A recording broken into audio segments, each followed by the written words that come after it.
వెళ్తున్నారో వాళ్ళకి రక్షణ లేదు. అందరికీ అని చెప్పట్లేదు, చాలా కొంతమంది బయటకు వచ్చే వాళ్ళ ఆవేదన వ్యక్తం చేస్తూ ఉన్నారు. ఇష్టాసారం మెసేజ్లు పంపడం, ఇష్టాసారం వాళ్ళతో మాట్లాడడం, వాళ్ళకి పదవుల ఆశ చూపించి మాట్లాడడం. నీకు పలానా పదవి ఇస్తాం, ఏ అక్క నాకు చాలా దగ్గర, కవిత అక్క చాలా దగ్గర, నాకు నేను మాట్లాడతా అని చెప్పి వాళ్ళతో క్లోజ్ అవ్వడానికి ట్రై చేసి వాళ్ళు ఇబ్బంది పెట్టే ప్రయత్నం చేసి చాలామంది అట్లా సైలెంట్ అయిన వాళ్ళు కూడా ఉన్నారు.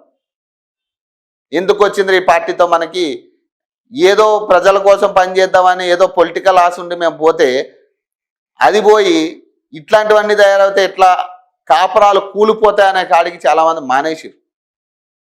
కాబట్టి వీటిని ఫస్ట్ పార్టీ నాయకత్వం ఏదైతే ముఖ్య నాయకత్వం అని ఫీల్ అవుతా ఉన్నారో, ప్రధానంగా కవిత గారు దీన్ని ఎనాలిసిస్ చేసుకోవాలి. అసలు ఏం జరుగుతోందో పార్టీలో.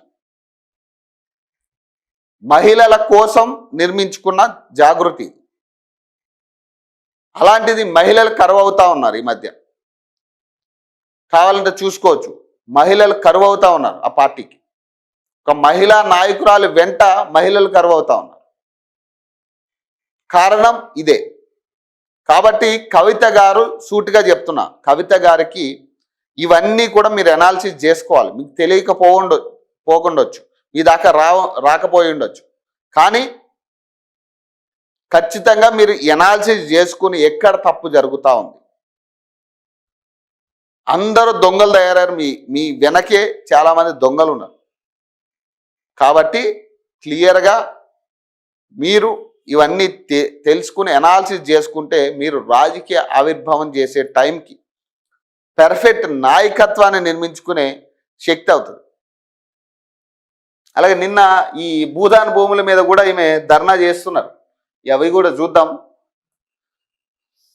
నిన్న భూదాన్ భూములకు సంబంధించి ఏదైతే వాళ్ళు అంబేద్కర్ భవన్లో వాళ్ళు ఉంటున్నారో అక్కడి నుంచి అంబేద్కర్ సర్కిల్ దాకా వాళ్ళు ర్యాలీ చేయడం జరిగింది. వాళ్ళని అరెస్ట్ చేశారు.